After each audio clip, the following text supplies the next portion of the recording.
I can also do this.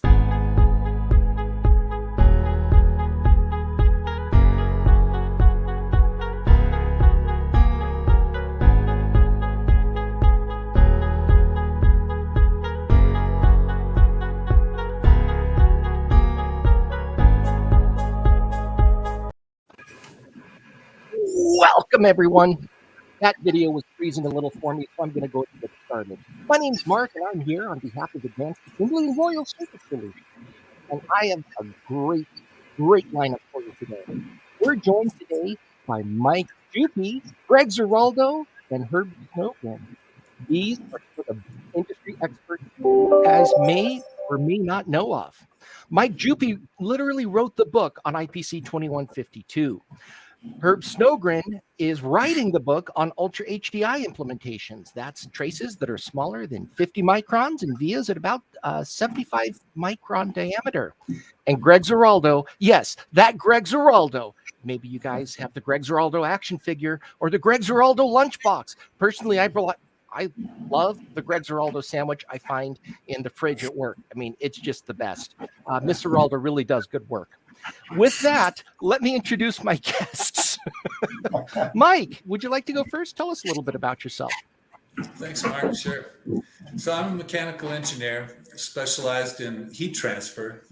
I started working in the engineering field, doing thermal analysis in 1982 with Hughes Aircraft Company. And from there, I went on to work with a number of aerospace companies, Lockheed Martin, Hughes. I also worked for a group called Spurdrup Technology, where we were working on the space station and some NASA experiments while I lived in Huntsville, Alabama for a period of time. In the year 2000, I left my job and I started a company called Thermalman Inc. And I pulled together a small team of people and we developed a concept called technology-specific design charts, which provide a more exact temperature rise when you're trying to size electrical traces in printed circuit boards. The concept, unfortunately, didn't take off. We had developed a software program to access charts. We developed about 68 different design charts for printed circuit boards that vary the size of the boards, the thickness of the boards, the board material. Took into account copper planes in the boards, as well as adding mounting configurations and changing environments. Unfortunately, the concept never took off. I had to shut the company down in 2004 and go back to working as a regular engineer. And I retired just a few years ago, and I've come around to where I'm trying to find a new home for all those charts and software. And so I've been trying to get out and talk to people and let them know about these design charts, mainly because I've read so many articles recently about people complaining about IPC 2152. And I felt like, well, if you want to complain about it, you should at least know that there's other choices out there. And also know that 2152 was created with the concept that the charts that are in the standard itself, back up a little bit. IPC 2152 is the standard for determining current carrying capacity in printed board designs. And it's all about sizing electrical traces in circuit boards. And the way that standard was put together allows people to create thermal models that they can correlate to the charts in IPC 2152, and then use that as a baseline to expand on the thermal modeling to characterize whatever environment or mounting configurations or adding copper planes to the board to create charts for your own technology. That was the concept that we were trying to bring out to people, but anyone can do it by using IPC 2152. As well as when we created 2152, we also brought out the history behind the charts in IPC 2221.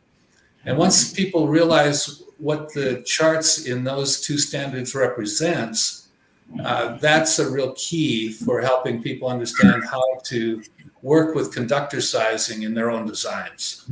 And we'll touch on that throughout this discussion. But That's me in a nutshell.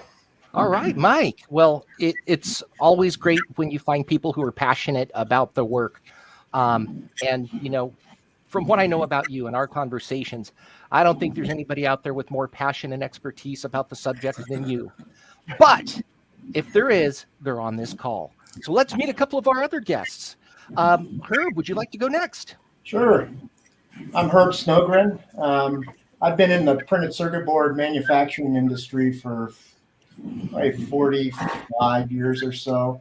I started working in the industry when I was in high school, all the way through college, and then started a factory here in Denver in the 80s, which I ran for about 20 years. Ultimately sold it. Currently, it's part of TPM right now here in Denver. Since then, I've been consulting with companies, printed circuit board manufacturers, is helping them develop technology, troubleshooting process problems, business development, etc. And I'm also now the co-chair of IPC D33AP, and we're trying to develop some standards for both design and performance and quality standards for what we're calling ultra-HDI printed circuit boards. And these are printed circuit boards with, as Mark had said, line widths and spaces below 50 microns and hole diameters below 75 microns. So it's quite a challenge to do that, but that's been a pretty big focus of mine for the last year or so. Wow. Well, very cool. Well, welcome, Herb. And then, that's right, we've got Greg Ziraldo. Greg, man, it's great to see you. And you've got a background that is fascinating, but I also, I don't know if we have time for it, but I also love the story of what brought you into the industry, because you didn't start out in electronics. No, far from it, actually. So I go back. I'm actually a graphic designer by education, and that's what I went to college for. I got out of it specifically because it was just a saturated market in the late 90s. And I was able to, just by happenstance, meet a few people that actually worked for actually Herb's company at the time, before and then after he had sold it. And so I started working with a company called Cortec about 20 years ago. And I worked with Herb's brother, Matt, starting with just entry-level stuff, just basic mechanical engineering and everything like that. And I kind of grew up and cut my teeth along with Matt and his team and everything like that. And kind of went through the motions with transitioning into DDI, to VIA systems, to TTM. And then I left TTM Technologies in 2017 and became a part of Advanced Assembly. I'm currently the Senior Director of Operations, and I'm over engineering, process engineering, manufacturing, quality assurance, supply chain. So for those of you who maybe don't know those companies, that means Greg's done everything from fabrication to assembly. I mean, the complete gamut, start to finish. And right now, we're proud to say he runs the fastest assembly shop there is. I don't think you can get stuff done faster than Greg gets stuff done. I just don't think it's possible.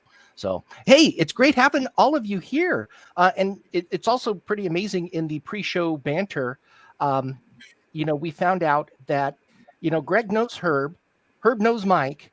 It's just a small world. I had no idea you guys all knew each other. Well, not only that, but Greg probably was part of building some of the first boards that I used when we did our first current carrying capacity testing. Nice. Actually, Greg and Herb, because it was at Herb's company. He was at, the family company. Yeah. It's kind of funny, Mike. Yeah, Mike, when we hopped on the call, you're like, I don't know you. And I'm like, well, we might. Yeah, we've certainly crossed paths before. There's no doubt. Around my way, I've yet to find somebody that I don't know. It's like kind of like the 7 degrees of separation with Kevin Bacon. Like everybody knows somebody who knows somebody, right? It's in this industry. Yeah. Oh, Greg, did you just give me another thing for our spiel? Is it going to be 7 degrees of Greg Ziraldo next time we meet? How do you know Greg? Isn't he dreamy? 7 degrees of Herb and 7 degrees of Mike too. How fun. So let's go ahead and get started with the technical content. As a printed circuit board designer myself, I know that when I first started designing traces, for boards, how wide does this need to be? What weight of copper do I need? The first thing I probably used was IPC 2221. And in it was this janky old graph, right? That looked like it was a copy of a copy of a copy of a copy of a copy. Mike, it was a copy of a copy of a copy of a copy of a copy. And that was a problem, wasn't it? Yes, it was, Mark. Holy cow.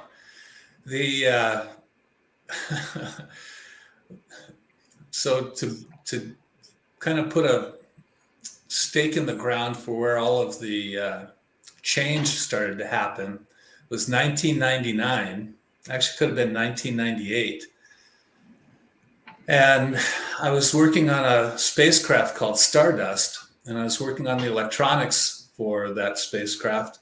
And an electrical engineer had given me power dissipations for the traces in the board that we were designing. And this particular board was taking current in from solar arrays and distributing it to both the components as well as charging batteries. And the electrical engineer had given me power dissipations for the traces. And now this is 1998. And it was the first time that an electrical engineer had given me power for traces. And I started doing thermal analysis in 1982. And I had believed that the power from the traces was negligible in all the previous designs, and I never really paid any attention to it. And here, this electrical engineer, Rick Fern, had given me a little over 8 watts of power just for the traces in the board. And we had about 24 watts of power for the components. So it was a significant amount. It changed the design.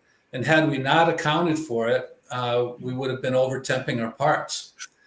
And so what led from there was I didn't understand the charts, that nomograph that you were talking about. It didn't make sense to me because, for one, there was a paragraph in the documentation that said if you're working in a space environment, in a vacuum, that you should take that into consideration. But it didn't give you any kind of guidelines on how to take it into consideration. So I called IPC. And anyone that's familiar with people at IPC, there's a gentleman by the name of John Perry, who's one of their definite stars. I really like John a lot. He's always been helpful over the years. But John had just started with IPC. And I asked him about that nomograph and where the information came from that was used to create it. And then on top of that, I asked him how to, incorporate working in a space environment. Well, the problem turned out that it was about, I think, 1992. There was a thing called the Perry Act where the government had decided that they didn't want to maintain standards to the National Bureau of Standards anymore. And they felt that it would be more efficient for industries to take over the standards that the government had been maintaining all these years. And so the standards that IPC maintains now and took over then had all been military standards, but the history behind all of the information that went into them really wasn't transitioned. And so that history had been lost, and John didn't have an answer for me.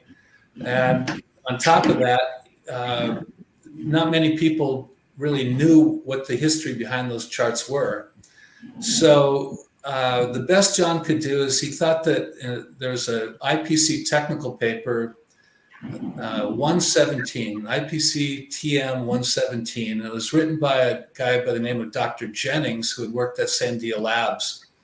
And Dr. Jennings had done some work and published it in that paper, but it turned out that that was not the origin of the data.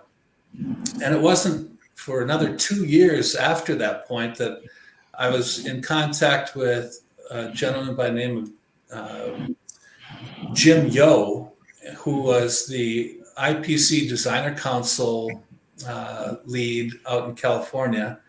And in a correspondence with him, he had told me that he had come across a Navy document that talked about the charts in IPC 2221. And at the time, it was actually IPC D275. And one thing led to another. I tried contacting the Navy. They suggested I contact the National Archives. And in the National Archives, I found the original documents that published all the data that went into the charts that eventually flowed down into IPC 2221.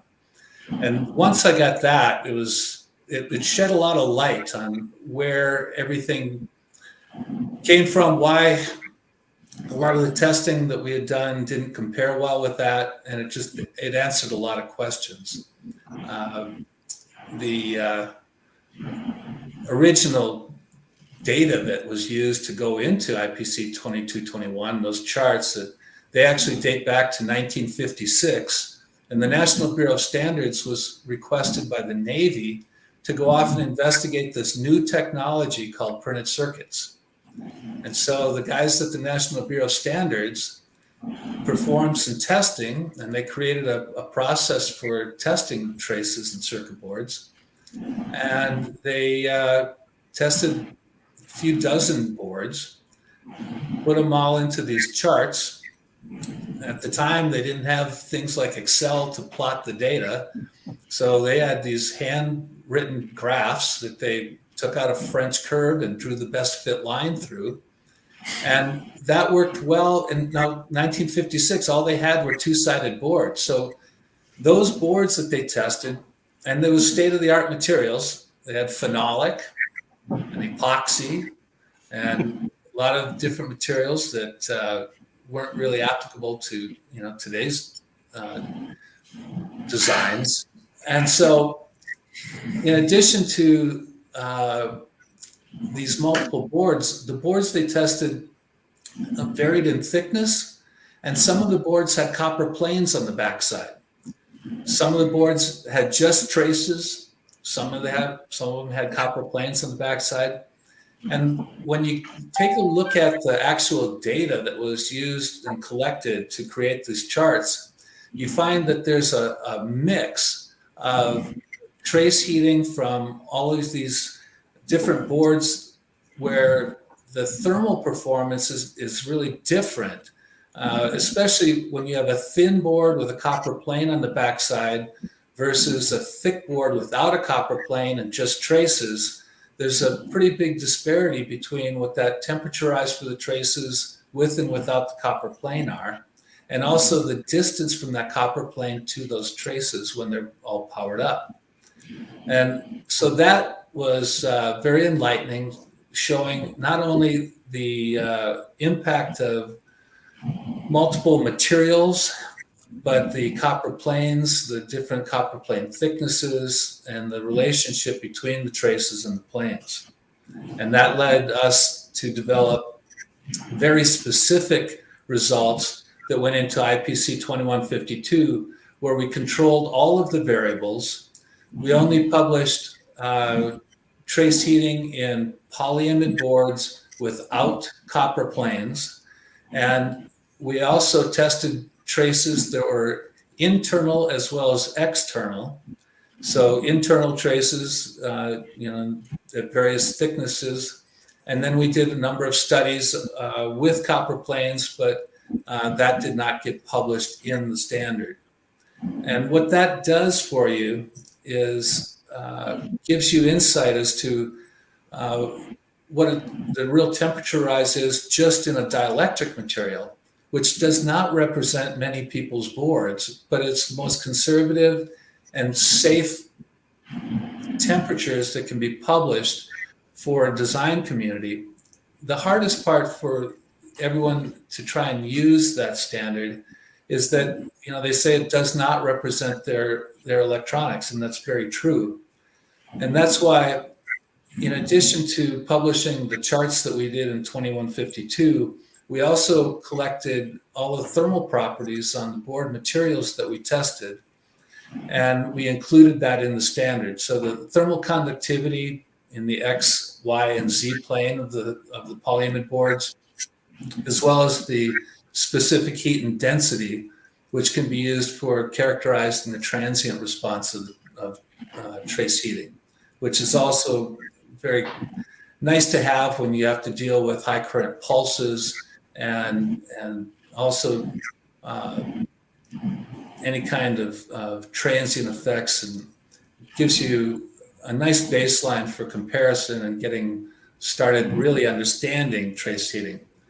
The only downside is that it leaves all the real work up to the users in the industry to take it and expand for their technology.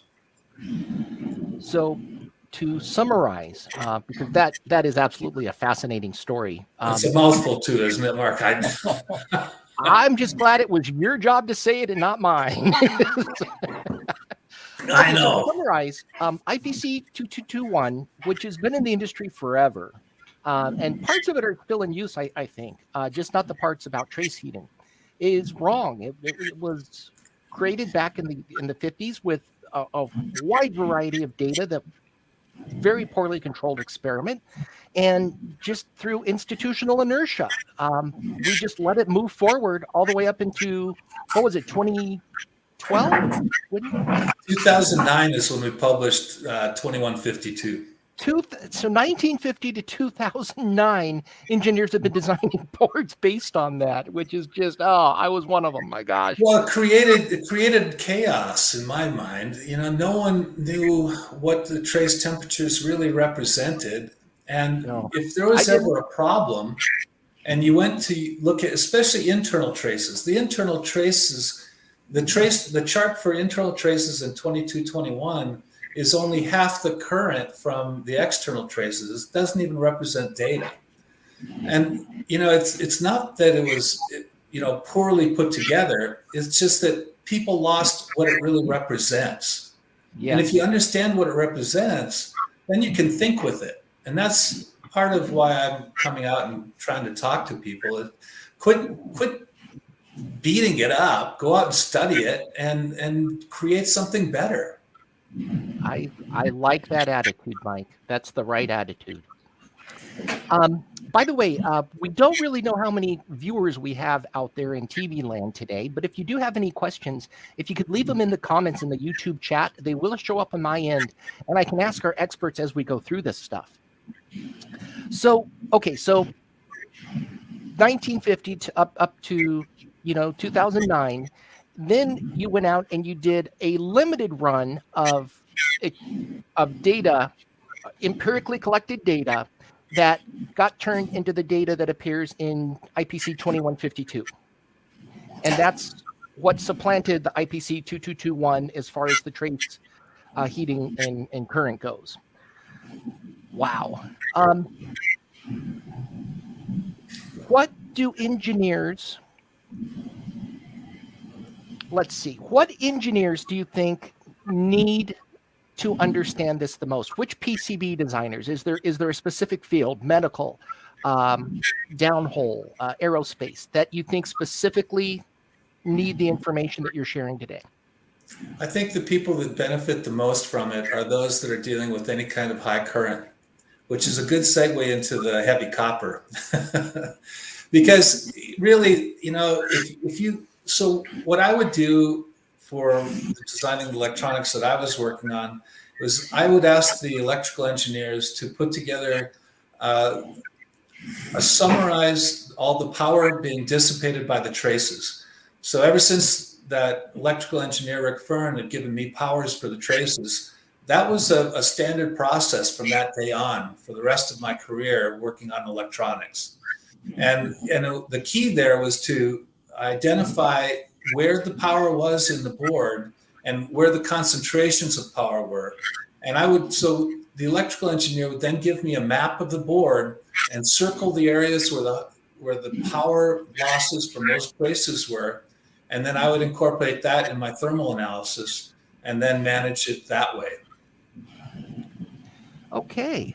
And so the guys that are running high current, they're going to see the biggest impact from, And I would always just go through, and if my power from all the traces was less than, a quarter watt or something, I could just about ignore it. But anything else, especially if it were concentrated in any small areas, I wanted to know what that power was and where it was so I could account for it in my thermal analysis. A quarter watt isn't a lot.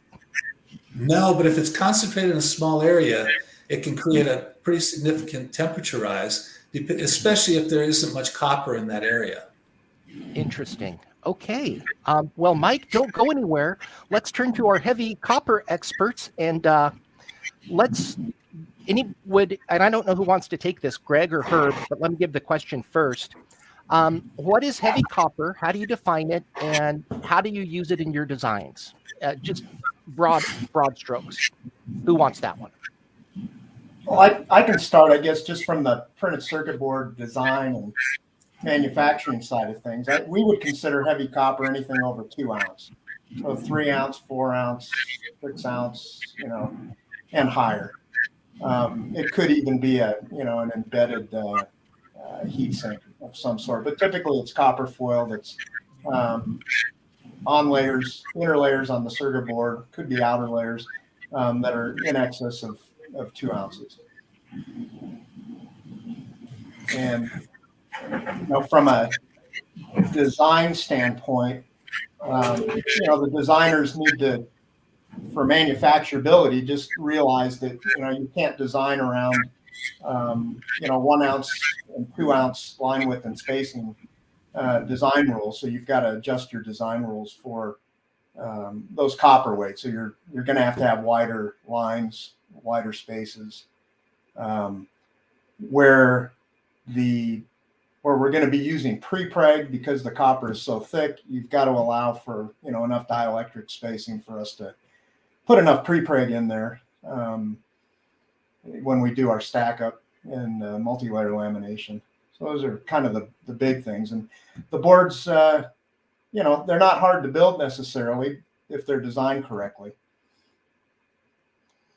Yeah, I would kind of, if you don't mind if I jump in and kind of tack onto what Herb was saying too, is that, a lot of the things that, that we're seeing in both on the fab side, and then obviously that, transitions into the assembly side is that, to Herb's point, I mean, the design is really not that complex or anything like that. You're not seeing multiple sub-assemblies and everything like that that's going into, a heavy copper or high current design. But what we often see is one of two things, and especially, in the NPI and, or very early production or prototype runs with these types of products, from a high reliability standpoint, either we have, young design engineers who are not really that well versed or familiar with manufacturing design rules.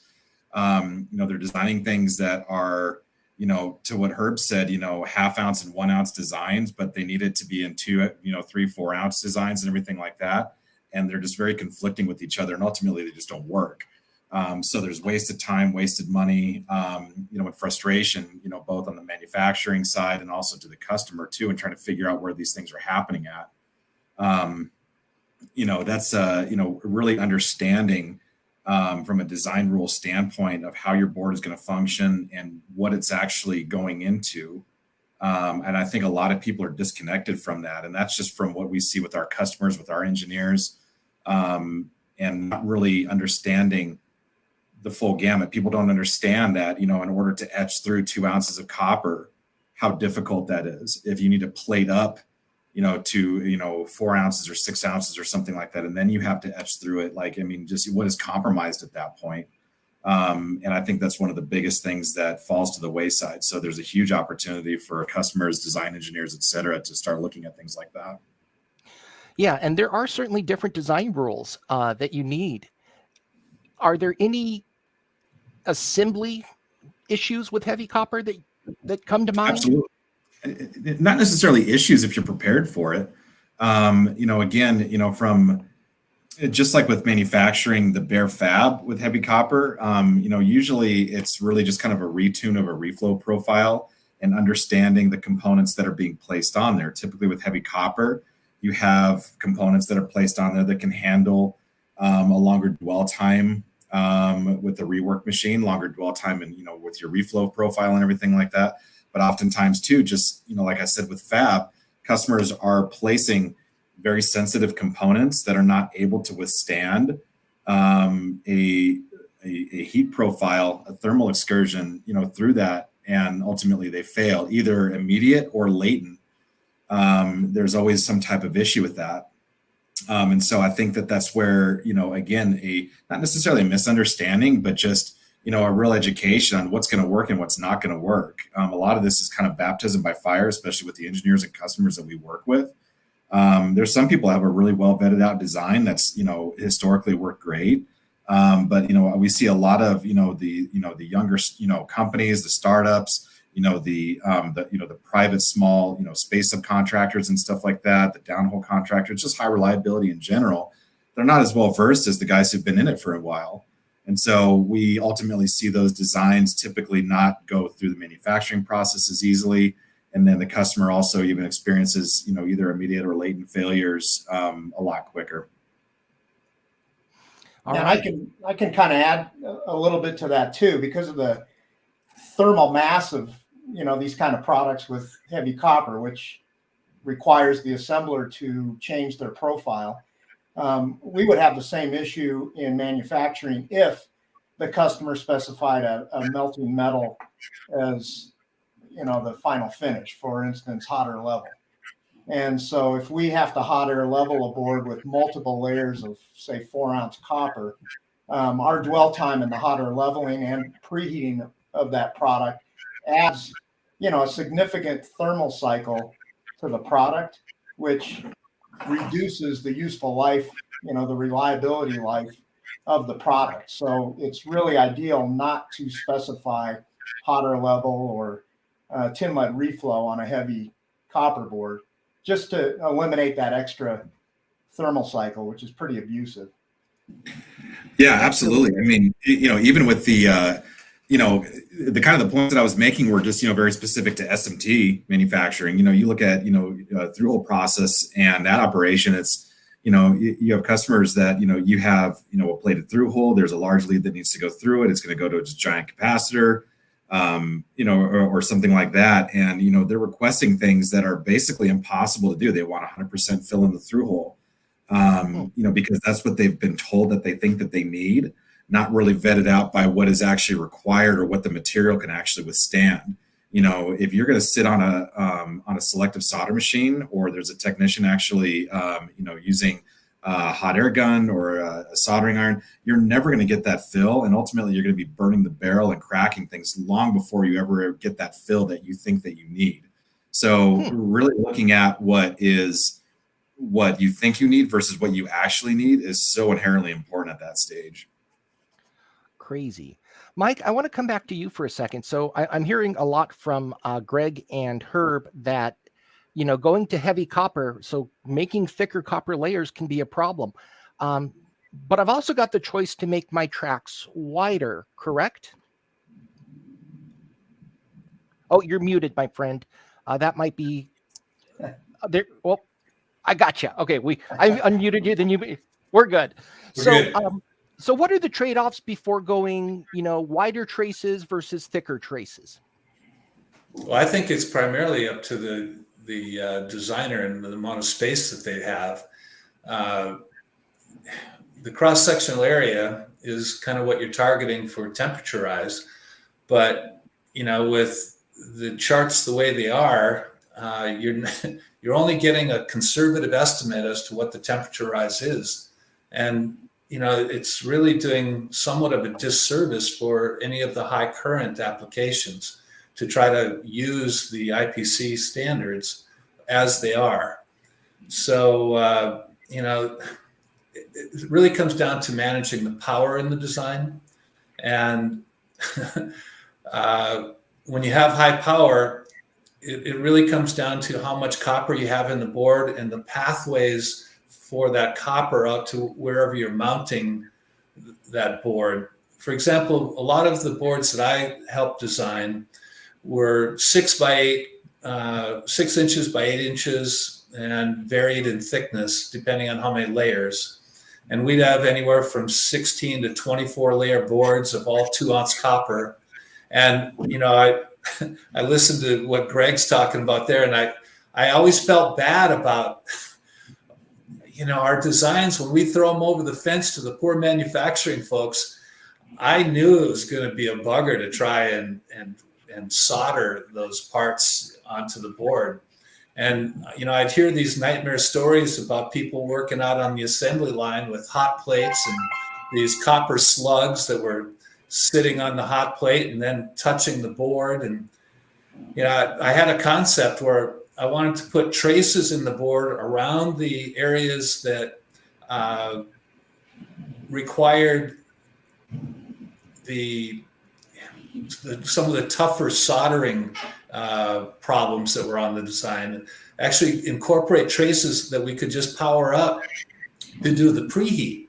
I thought internally heating it with some traces would have been a pretty slick process, but I never had the opportunity to incorporate that to see if there's any real viability in it. But I made manufacturing a real bugger for a lot of people. I don't know if I answered your question there or not, Mark, but well, I want to ask a slightly different one. Let me back up a minute. In my mind, there's two issues to deal with when you're dealing with high current. One is heat generation, and the second one is heat dissipation into the environment. So heat generation's easy, right? You've got joule heating, I squared R, and certainly your R depends on the cross-sectional area. But the dissipation depends on pretty much just on surface area, if I understand correctly. You've got the substrate below, which has a thermal capacity, not capacity, but thermal conductance of like 0.4 watts per meter Kelvin for your typical FR4, which is about the same for just conduction into the air. Really what we get a lot of our thermal dissipation from is the convection. So really where I was going is, what are the trade-offs between a skinny, thick trace or a thin, wide trace from a thermal perspective? How do they perform differently?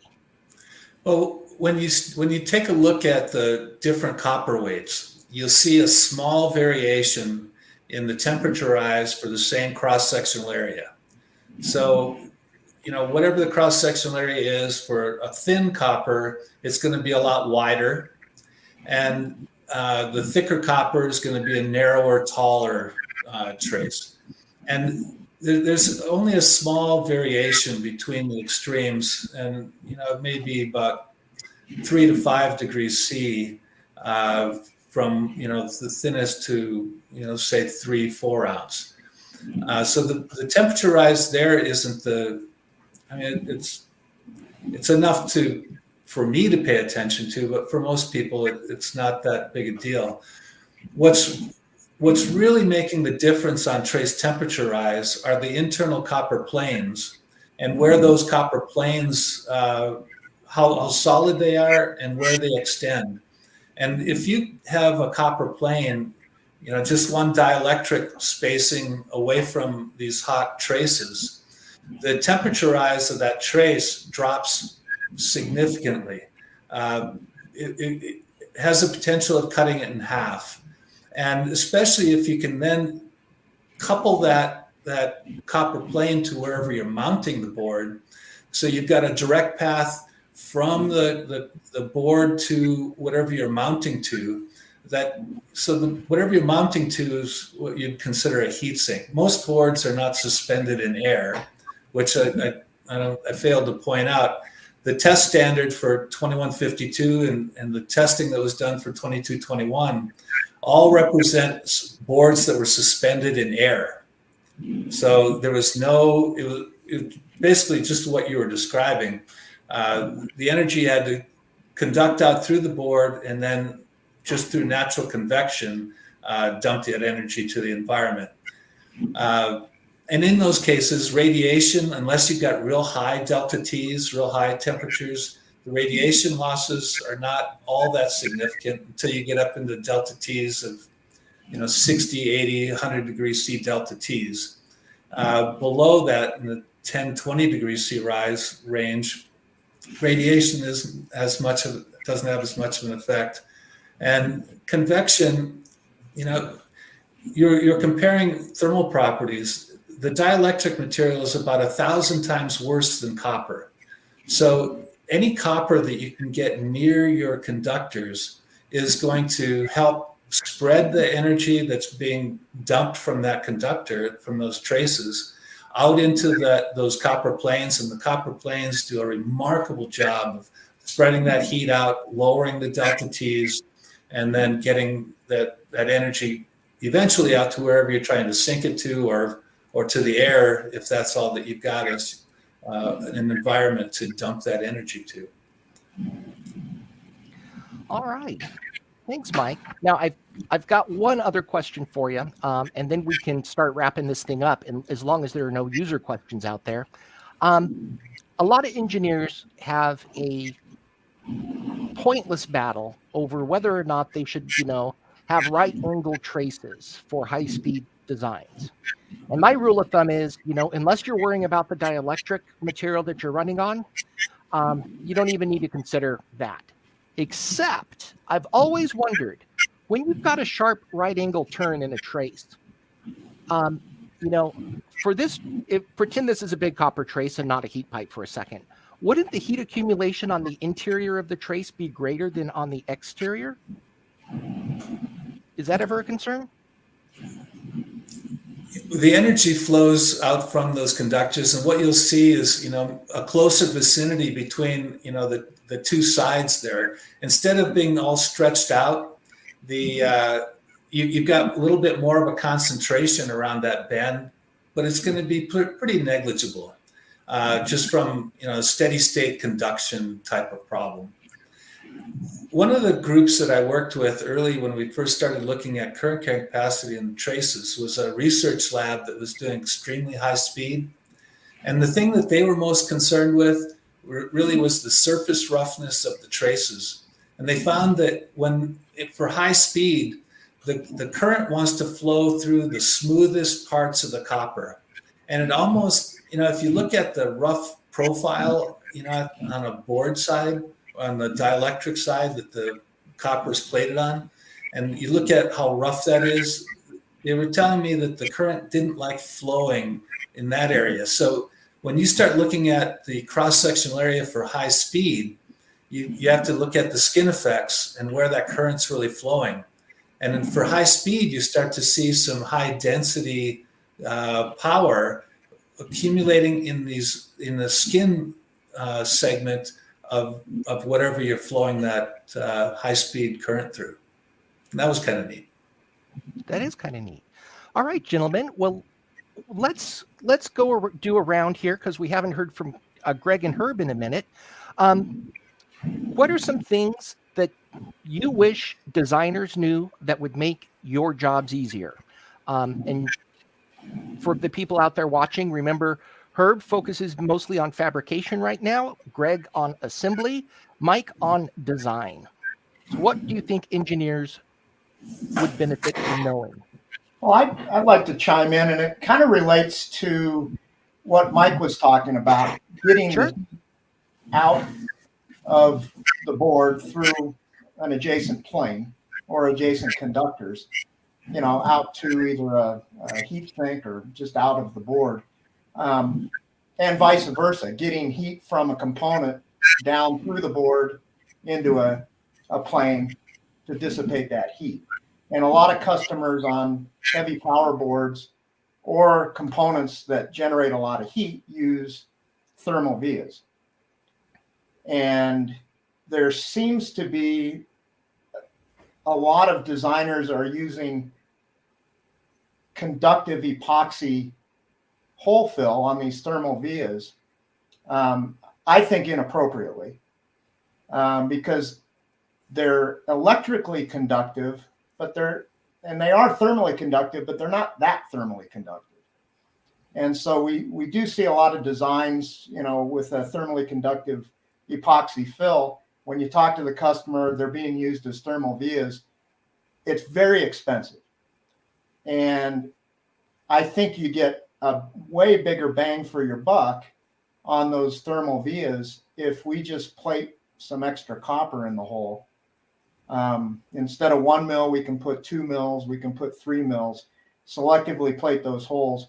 Very easy for the fabricator to do. You get a lot more thermal conductivity, either into the board or out of the board with those. And maybe Mike can chime in. I think you and I have had this discussion many times before. Yeah, I'm 100% with Herb on that. I've never seen any purpose behind putting some. You just have to look at the thermal conductivity of the fill, and then look at what the extra copper is going to do for you. If you just plate up a mil, you're probably going to exceed what these thermal epoxies can do. So just look at that material, and it'll fall out for yourself. People just have to do a little homework. Yeah. Yeah, and you do have to put something in the hole so you don't end up with solder wicking. But there's a standard out, and I hate to do this because I could be wrong. I want to say it's 7093 that gives some patterns for thermal pads that you can use. It'll keep your costs down. You basically just create solder dams with LPI, and everybody's happy. And you're saving a bunch of money. Yeah. So, okay, so Herb says, plate, don't thermally fill those vias. I think that's a great one, Herb. Greg, by the way, I'm muting you periodically just because I'm getting some feedback on your mic. So if you ever start talking and you don't hear anything, it's because I forgot to unmute you. Sorry. Oh. Greg, do you have any tips? I just have to collectively agree with Herb and Mike. It kind of goes back to what I had said too about just the assumption of what you need to be doing rather than actually investigating or testing what is the best way to get what you need in the long run. So if plating another mil or two of copper into a hole is going to get you a lot more thermal conductivity through your board instead of just throwing conductive hole fill at it. To Herb's point, conductive hole fill, just the entire hole fill process, is exponentially more expensive than just plating more copper. We have not only from a cost standpoint, but from a time standpoint too. Your lead times are going to be exponentially higher with that as well. And, with modern plating now, where we're moving out of DC plating into pulse plating, you can really plate a nice knee and barrel without any issues like you would going old school with DC plating. I mean, that microsection will look gorgeous, and that will give you a lot of the, could relieve a lot of the thermal issues that you can have. And I think it just goes back to just, oh, so-and-so told me how to do this. I've heard that you have to do this. So you kind of take that piece of it. And then I think a lot of people just really need to listen to their fab house and their assembly house when they're going through, the DFM process, design for manufacturing process, the DFA standpoint when it's going through assembly. There's a lot of information that those engineers are going to give back to you and saying, hey, look, I see you're doing this. I don't recommend it. And probably you might want to switch over to doing this. It's going to be it could be more cost effective, more time, effective. And from a manufacturability standpoint, just a lot easier to go through the processing. So I think all of those things kind of coupled in can be extremely helpful. All right, great. Mike, any thoughts that you'd like to share with the broader community? Well, if you can get your hands on a copy of IPC 2152, we created an appendix that provides the background behind the actual data that went into IPC 2221. And so the history, we didn't want to lose the history that was lost as the mill standards turned into the IPC standards. So we included that appendix so that the history would be maintained. And by going through and taking a look at these design charts and understanding what the data represents, and then also knowing that you can take what you have in IPC 2152 and do some thermal modeling, correlate your model to the data, and then go on and develop your own design guidelines. That's the intended path for IPC 2152, is to aid you into going forward so that you're not stuck with what's in there. You're only stuck by the resources that you put behind using it, to advance your own specific design guidelines that are much better for a given technology, in my opinion. And you, if I understand correctly, you want to do additional research, expand the data in 2152, correct? Well, that was an intention, and I've been reaching out to people with that concept. The reality is that it's not likely to happen. And so I want to encourage people to realize that, if the work doesn't continue, that you can still do it on your own. What are you? Unfortunately, people don't really care too much about the pre-design side. They're more willing to go build, break, test, and go back and build again versus know what they've got up front. What would you need to be able to continue researching trace heating? Well, the whole idea requires a lab and resources. Where I think that some true improvement can be made is not only in having design charts built for a given technology, but also it leads to having the capability of helping with this whole new concept of printed circuits, literally the 3D printers, and printing with these epoxy, conductively filled epoxies. The electrical resistivity of those is going to be poor. I imagine most of the applications will be, very low current. But even with that, not knowing how that's going to, all fall out for thermal aspects, knowing how to drive that technology would require a lot of testing and follow-up. So, a lab needs to be available. It's one thing to create design charts using thermal models, but eventually you want to do some testing to validate, the steps going forward. As far as we got with my company is we had just a couple layers of copper in the boards, and we varied the distance from the traces to the copper planes to start characterizing that. We varied the board size, and we'd come up with a matrix that we wanted to fill out with testing. Testing takes a long time. Each of the rounds of testing that we did for what went into IPC 2152 was just about a year per board set. Oh. And a year is just too long. We were able to reduce that to 2 weeks through analytical techniques. So, and that could even be automated to where it would hardly take any time, especially if you had access to a computer cluster where you could just put out, a bunch of runs and then reduce that data. So labs needed, resources for, getting the software back up and going.